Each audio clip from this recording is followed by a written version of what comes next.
Amy Brooks rubbed her tired eyes and looked at the screen again. The numbers were still there, glowing bright green against the black background. She had been working the night shift on the monitoring station for 3 years, but she had never seen anything like this. The UES Montana floated quietly in space near Jupiter. It was humanity's biggest listening post, designed to catch any strange signals from deep space. Most nights, Amy just heard static and the usual chatter from Earth's colony ships. Tonight was different.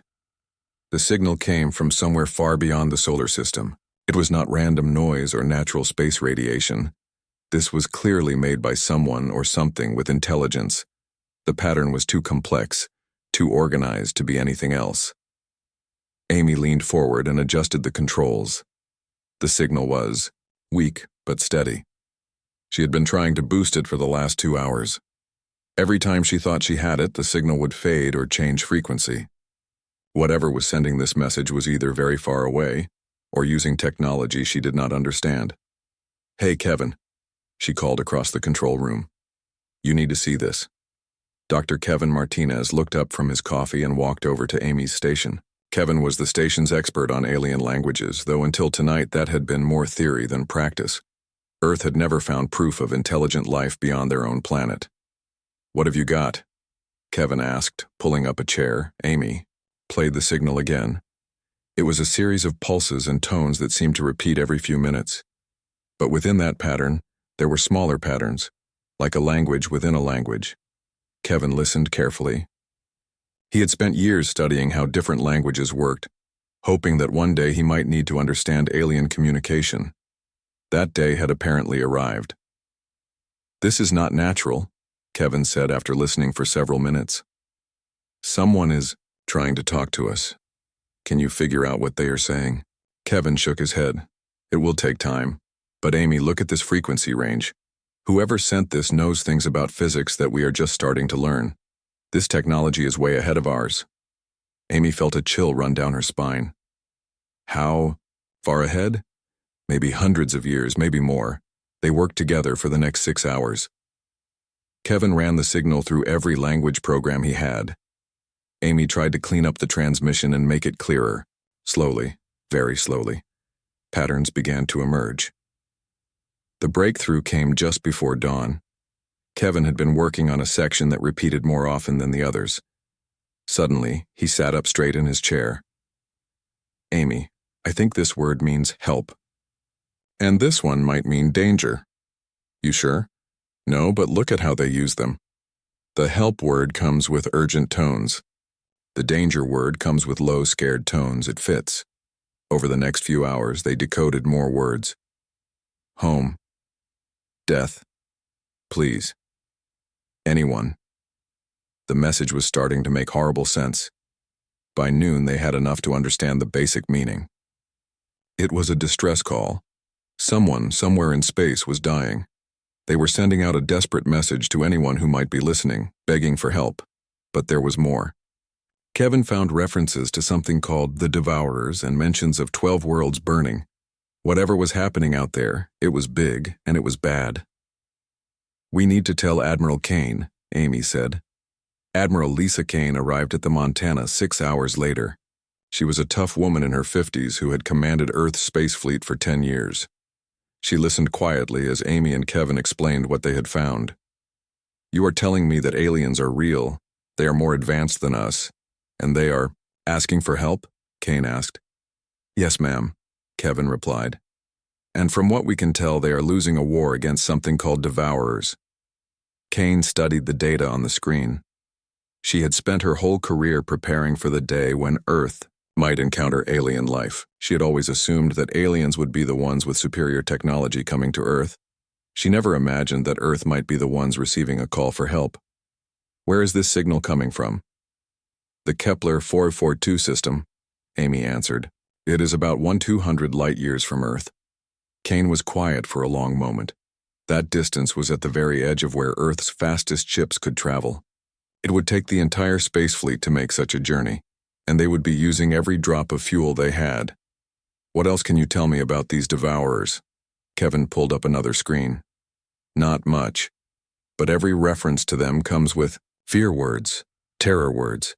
The aliens sending this message are more scared of the Devourers than anything else in their language. And you think they want us to help fight these things? I think they are sending this message to anyone who will listen. We might be their last hope. Kane looked out the window at the stars.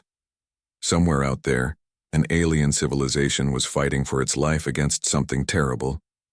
They had technology far beyond Earth's capabilities, but they were still losing.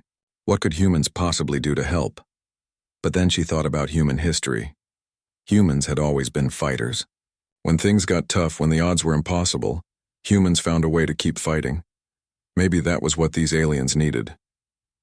I need to talk to Earth Command, Kane said finally. If we do this, we will be risking everything.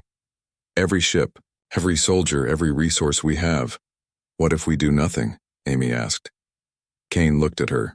Then we will never know if we could have made a difference. 3 days later, Admiral Kane received her orders. Against the advice of most of Earth's leaders, the decision was made. Humanity would answer the call. Earth's entire war fleet began, preparing for the longest and most dangerous mission in human history. They were going to travel 200 light years to help aliens they had never met fight enemies they did not understand. The UES Liberty, Earth's biggest warship, would lead the fleet. Packed with every weapon and every soldier Earth could spare, it began the journey toward Kepler 442. Nobody knew what they would find when they got there. But for the first time in galactic history, when someone called for help, Earth's war fleet was coming to answer. Captain Jake Miller gripped the arms of his command chair as the UES Ranger dropped out of faster-than-light travel. The stars around them looked different here, older and more spread out. They had traveled farther from Earth than any human had ever gone before. Report, Jake ordered his crew. We are in the Kepler 442 system, sir, Lieutenant Bobby Harris said from the navigation station. Long-range sensors are picking up multiple contacts. Jake leaned forward. What kind of contacts? Ships, sir, lots of them, but they are not moving in normal patterns. Some appear to be damaged. Jake activated the main screen. What he saw made his breath catch in his throat. Floating in space ahead of them were ships unlike anything humans had ever built. They were smooth and curved, almost like living things, but many of them were dark, with pieces missing or holes burned through their hulls. Are they hostile? Jake asked. Unknown, sir. But we are receiving a transmission. Put it through. The screen flickered and then showed something that made everyone on the bridge go silent. It was clearly not human. The being had a long, graceful neck and large eyes that seemed to hold great sadness. Its skin was pale blue and seemed to shimmer in the light. When it spoke, the words were translated by the computer systems that Kevin Martinez had programmed before the fleet left Earth. Unknown ships, please identify yourselves.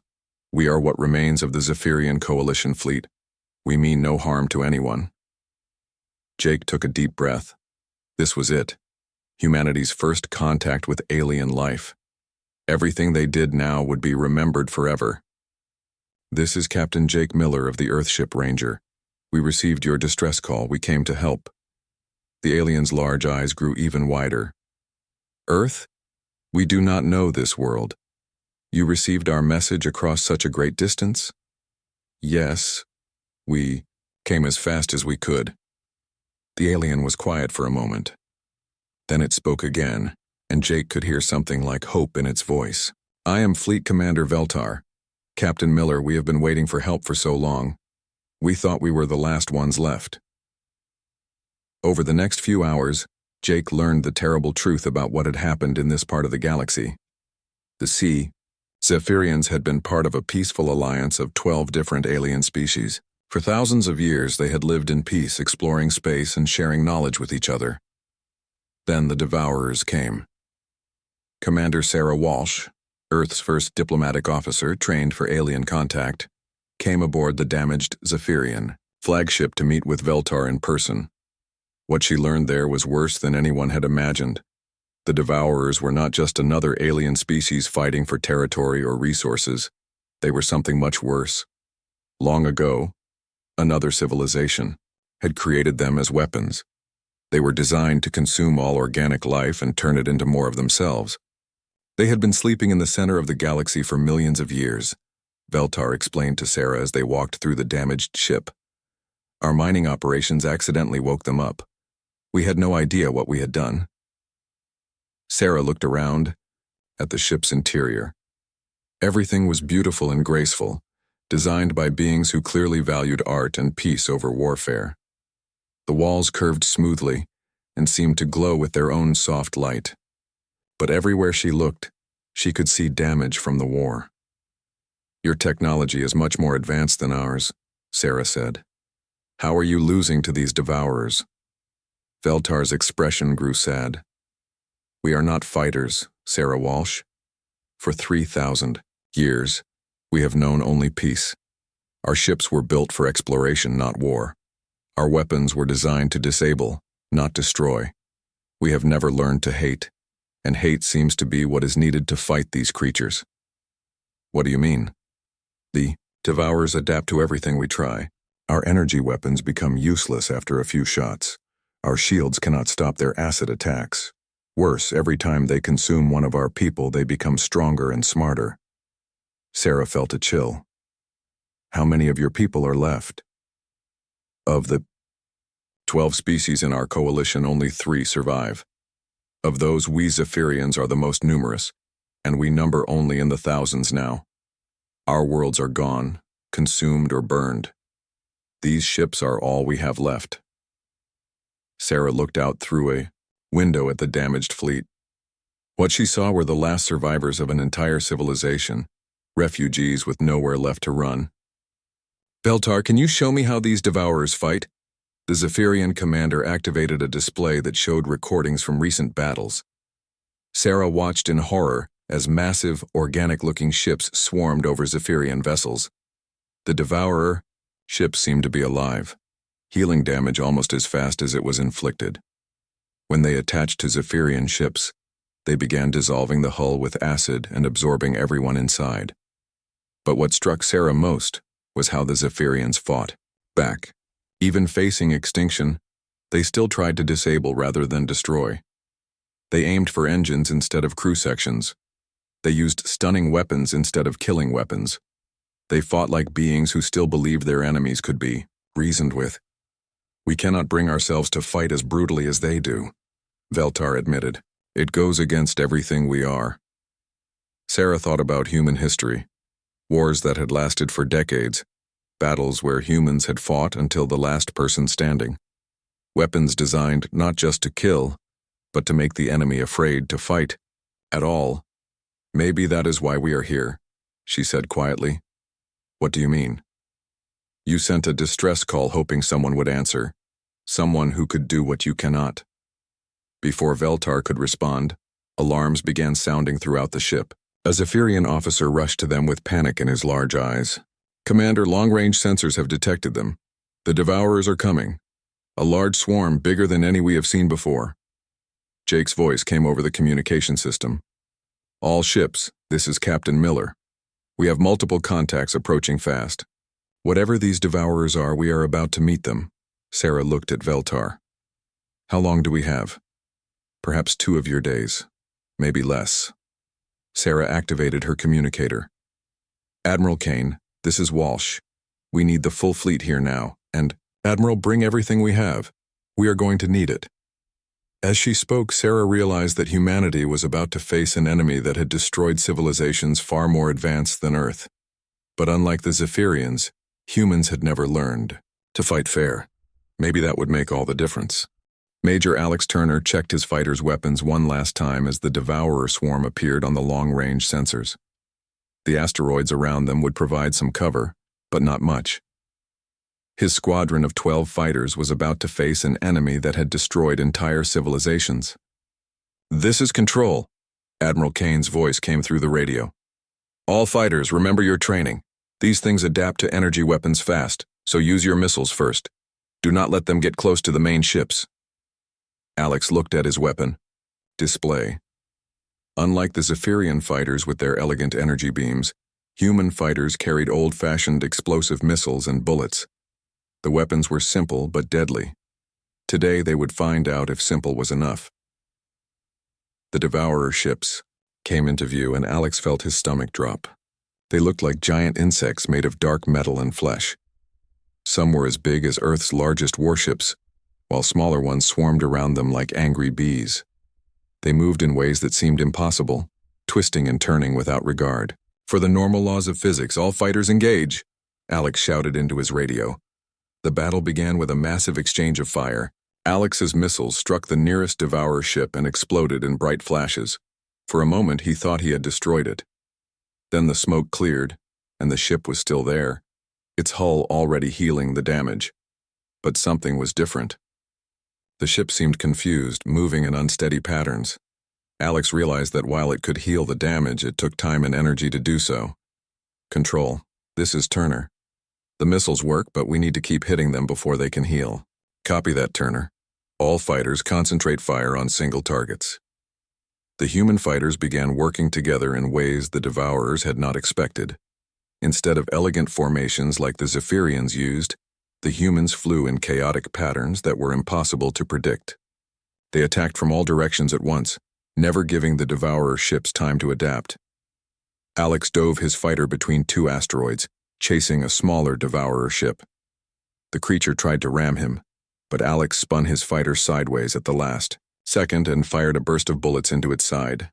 The Devourer ship exploded in a shower of green fluid. "Got one," Alex called out.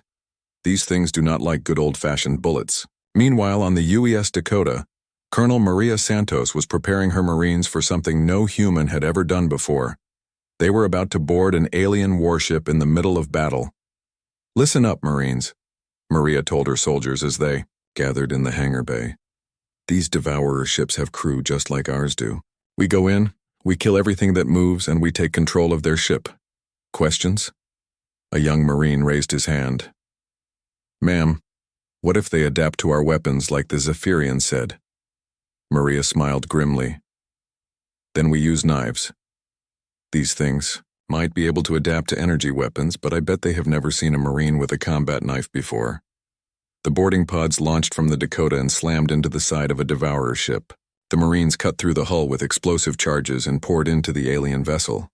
What they found inside was like a nightmare. The ship was not really a ship at all, but a living creature.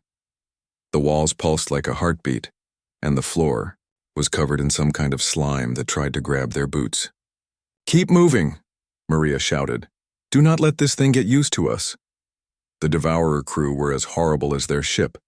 They looked like a cross between insects and reptiles, with too many arms and teeth that dripped acid. They attacked the Marines, with claws and acid spit, expecting to overwhelm them like they had overwhelmed the Zephyrians. But the Marines had trained for urban combat on Earth, fighting in close quarters where there was no room for elegant tactics. They used grenades, flamethrowers, and shotguns. When those ran out, they used knives and even their bare hands. The Devourers had never faced anything like human close combat. They were used to enemies who fought with honor and rules. Humans had no such limitations. "Burn it all," Maria ordered as her Marines fought through the ship's corridors. "If it moves, kill it. If it does not move, kill it anyway." Dr. Lisa Park was working frantically in the medical bay of the Liberty, studying pieces of Devourer ships that the fighters had brought back. What she found amazed and terrified her. "Admiral Kane," she called over the communication system. "I have figured out how these things work." "Talk to me, Doctor. They are not just ships, they are living weapons. They can adapt to energy attacks by changing their skin, but they cannot adapt to physical damage fast enough. More importantly, they are controlled by a central brain in each ship." "What does that mean for us?" "It means that if we can damage the brain, the whole ship becomes confused. They are not used to fighting enemies who target their control centers." Admiral Kane studied the battle reports coming in from all over the asteroid field. The human fighters were holding their own, but barely. The Marines had captured 2 Devourer ships, but more were coming. "All ships, this is Admiral Kane. We are going to try something new. Target the center of each Devourer ship. That is where their brains are." The human fleet began concentrating their fire on the central sections of the Devourer ships. The results were immediate and dramatic. Ships that had been moving in perfect coordination suddenly began crashing into each other. Some stopped moving, entirely. On the Zephyrian flagship, Veltar watched the battle with amazement. How are they doing this? We have been fighting the Devourers for months and never achieved such results. Sarah Walsh, who was still aboard the Zephyrian ship, watched the humans fight with a mixture of pride and horror. They are not fighting to disable or capture. They are fighting to kill. Everything they do is designed to cause maximum damage, as quickly as possible. This is how your species fights? This is how we fight when we have to win, Sarah replied. We do not fight fair. We fight to make sure the enemy cannot fight back. The tide of the battle was turning. The Devourer swarm, which had expected to overwhelm another peaceful species, was being torn apart by human tactics they had never encountered before. Ships that could adapt to energy weapons found themselves destroyed by simple explosives. Crews that could regenerate from most damage were being killed by Marines who fought with knives and fire. But then the long-range sensors detected something that made everyone's blood run cold. The main Devourer fleet was finally moving from the galactic core. Millions of ships, larger and deadlier than anything they had faced so far, were heading toward their position. All ships, this is Admiral Kane. The Admiral's voice was calm, but firm. We won this battle, but the war is just beginning. We have maybe 2 weeks before the main fleet arrives. We need to be ready for the real fight. Alex Turner, still in his fighter, looked out at the wreckage of the Devourer swarm floating among the asteroids. They had won, but at a cost. Several. Human ships were damaged and they had lost good people. Still, they had proven something important. Humans could fight these things and win. The question was whether they could do it again when the real enemy arrived. Captain Rachel Stone stood on the bridge of the UES Phoenix watching her mixed crew of humans and Zephyrians work together. 2 weeks had passed since the first battle, and everything had changed. What started as a rescue mission had become something much bigger. Captain, we are receiving reports from all sectors, Lieutenant Mike Foster said from the communication station. The combined fleet is ready for the next phase. Rachel nodded. The human and Zephyrian fleets had spent every hour of those 2 weeks preparing for what was coming. The main Devourer force was still days away, but they had sent advanced scouts to test the defenses. Each attack had been stronger than the last. Any word from Chief Chen? Rachel asked. He says the new weapons are ready for testing, ma'am. Chief Engineer Bobby Chen had been working non-stop with Zephyrian scientists to create something that had never existed before. They were combining human weapons technology with Zephyrian power sources. If it worked, they would have weapons more powerful than anything either species had built alone. Tell him we are ready for the demonstration. Down in the engineering section, Bobby was putting the finishing touches on his latest creation. It looked like a normal human missile, but inside was a Zephyrian energy core that could power a small city. When it exploded, it would release more energy than a nuclear bomb. This is either going to work perfectly or blow us all up, Bobby muttered to himself as he loaded the weapon into a test launcher. Veltar, who had been watching Bobby work, moved closer. On my world, we would test such weapons many times before, using them in battle. Bobby grinned. That is the difference between your people and mine. We build it, we test it once, and if it does not kill us, we use it to kill them. The test target was a captured Devourer ship that had been left dead in space. Rachel's ship moved to a safe distance while Bobby fired his hybrid weapon. The missile struck the Devourer ship, and for a moment, nothing happened. Then the entire ship disappeared in a flash of light so bright it hurt to look at. When the light faded, there was nothing left but glowing particles floating in space. Well, Bobby said over the radio, I think it works. But the real breakthrough came from an unexpected source. Lieutenant Commander Danny Wright had been leading raids on Devourer scout ships trying to capture their technology. What he found changed everything. Admiral Kane, Danny reported from his boarding ship, you need to see this. Danny had discovered that Devourer ships were not just alive, they were connected to each other through some kind of shared mind. Every ship knew what every other ship was thinking. That was how they coordinated their attacks so perfectly. But Danny had found something else. Deep inside each Devourer ship was a collection of memories from every creature the Devourers had ever consumed. The aliens they had eaten were still alive in some way, trapped inside the Devourer consciousness.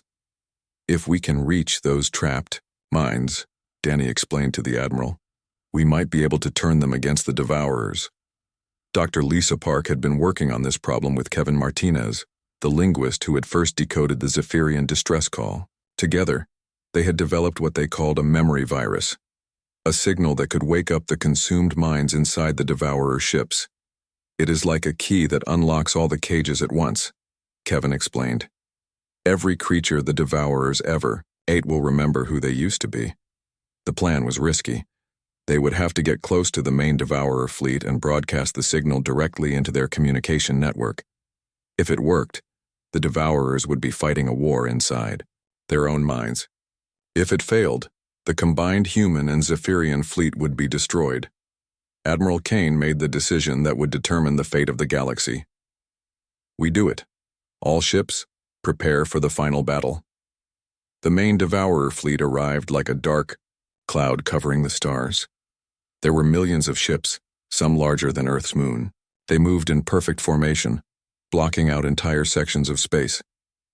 My God, Rachel whispered as she watched them approach.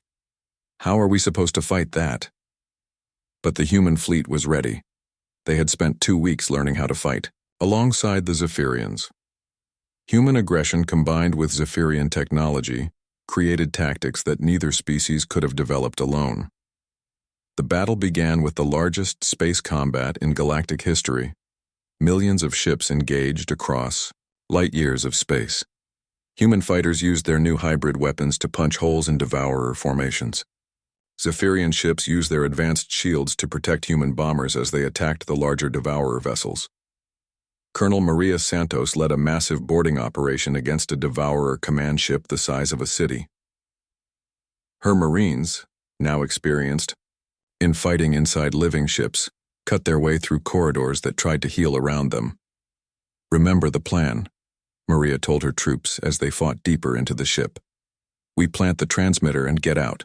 The memory virus will do the rest. The fighting was brutal. The Devourers threw everything they had at the boarding parties.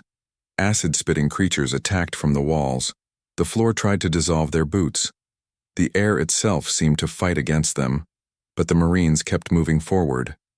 They had learned that the only way to fight the Devourers was to never give them time to adapt. They used fire, explosives, and when those ran out, they used their bare hands. Meanwhile, Danny Wright was leading his own team toward the ship's central brain. This was where the Devourer consciousness lived, where it controlled all the other ships in the fleet. There, Danny pointed to a massive pulsing organ in the center of a huge chamber. That is what we need to reach. The brain was protected by dozens of Devourer warriors, but Danny's team had something the Devourers had never seen before. They had learned to fight like humans. Instead of attacking in organized formations, they came from all directions at once. They used grenades to create chaos, then attacked in the confusion. They fought dirty, using every trick humans had learned in thousands of years of warfare. Danny reached the brain and attached Kevin's memory transmitter. This is right. Package delivered. Get us out of here. The signal went out instantly, transmitted through the Devourer network to every ship in their fleet. For a moment, nothing seemed to happen. Then the impossible began. Devourer ships started attacking each other. The perfect formations broke apart as individual vessels began fighting their own crews. The shared consciousness that had made them so dangerous became their weakness as millions of consumed minds suddenly remembered who they used to be. On the bridge of the Liberty, Admiral Kane watched in amazement as the largest military force in galactic history tore itself apart. The Devourers were not just fighting the human and Zephyrian fleets anymore. They were fighting every creature they had ever consumed. All ships, Kane ordered. Press the attack. Do not give them time to regain control. The combined fleet surged forward, targeting Devourer ships that were paralyzed by internal conflict. Bobby Chen's hybrid weapons turned entire sections of the enemy fleet into light and gas. Human fighters swarmed through gaps in the Devourer formations. Zephyrian ships used their advanced sensors to coordinate attacks that struck exactly where The enemy was weakest, but the fight was far from over. Deep in the galactic core, something ancient and terrible was beginning to wake up. The Devourer homeworld itself was starting to move. General Paul Rivera looked down at the surface of the Devourer homeworld from his transport ship and tried to understand what he was seeing. It was not really a planet at all. It was a massive living creature that had been growing in space for millions of years, feeding on the energy of nearby stars. "Sir, we are approaching the landing zone," his pilot called back. "It does not look friendly down there." Paul could see why. The surface was covered in what looked like cities, but the buildings moved and changed shape as he watched. This was where the Devourer consciousness had been born, and where it would make its final stand. "All units, this is General Rivera. Remember your mission. We find the core intelligence and we destroy it, no matter what it costs." The landing was unlike anything in military history. Instead of dropping onto solid ground, the transport ships had to cut through living tissue that tried to heal around them. The surface fought back, trying to digest the ships and everyone inside them. Paul's Marines fought their way out of their transports and immediately came under attack. The ground itself was trying to kill them. Tentacles erupted from what looked like solid rock. The air was full of spores that tried to get into their lungs and take control of their minds. "Keep moving," Paul shouted to his troops. "Do not let this thing get used to us." Above them, the space battle was reaching its climax. Admiral Kane had brought every ship humanity and the Zephyrians could spare to this final fight. The Devourer fleet was in chaos, but they were still dangerous. Ships that had been fighting each other suddenly turned and attacked the combined fleet with desperate fury. Captain Jake Miller, now commanding a squadron of hybrid human Zephyrian ships, led an attack on the largest Devourer vessel. It was bigger than anything they had faced before, and it seemed to be the source of the signals trying to regain control of the scattered fleet. "All fighters, follow me in," Jake ordered. "We need to take out that command ship before it can reorganize the others." The attack run was suicidal. The command ship was protected by weapons that could destroy entire planets. But Jake's fighters had something the Devourers could not understand or predict. They had human pilots who were willing to die to protect others. One by one, the fighters in Jake's squadron were destroyed by the massive ship's defenses, but each one got a little closer, did a little more damage. Finally, only Jake was left, his fighter damaged and barely flying. "This is for Earth," Jake said into his radio as he aimed his ship at the command vessel's central tower. "And for everyone who could not fight back." Jake's fighter, loaded with Bobby Chen's most powerful hybrid explosive, struck the command ship and disappeared in a flash of light that could be seen from orbit. When the light faded, the massive Devourer vessel was breaking apart, its control signals finally silenced. On the surface, Paul Rivera and his Marines had fought their way deep into the living planet. What they found at the center was beyond anything they had imagined. It was a vast chamber filled with the preserved remains of every species the Devourers had ever consumed. Billions of creatures from across the galaxy, all connected to a central brain that pulsed with malevolent intelligence. But there was something else. Kevin Martinez, who had come down with the Marines to operate the final memory transmitter, discovered that the central brain contained more than just consumed minds. It held the memories of the original creators, the species that had built the Devourers millions of years ago. "General," Kevin called out as he worked frantically with his equipment, "I can see their memories. The species that created the Devourers. They were not evil. They were scared." Scared of what? Something from outside the galaxy. Something that destroyed their entire civilization. They created the Devourers as a last desperate weapon to fight it. Kevin activated the final memory transmitter, sending the strongest signal they had ever created directly into the central brain. The effect was immediate and overwhelming. Every mind that had ever been consumed by the Devourers suddenly woke up at once. The living planet began to convulse as billions of consciousness fought for control. The Devourer intelligence, which had ruled for so long, found itself outnumbered by every creature it had ever killed. "All units, evacuate now," Paul ordered as the ground began to tear itself apart. "This whole place is coming apart," The Marines ran for their extraction ships as the planet-sized creature began to die. Buildings collapsed as the living tissue that supported them lost coordination. The atmosphere itself began to change as different species' minds tried to recreate the worlds they remembered. In space, Admiral Kane watched as the Devourer fleet underwent its final transformation. Ships that had been weapons of destruction began to change, reshaping themselves as the minds of their original creators took control.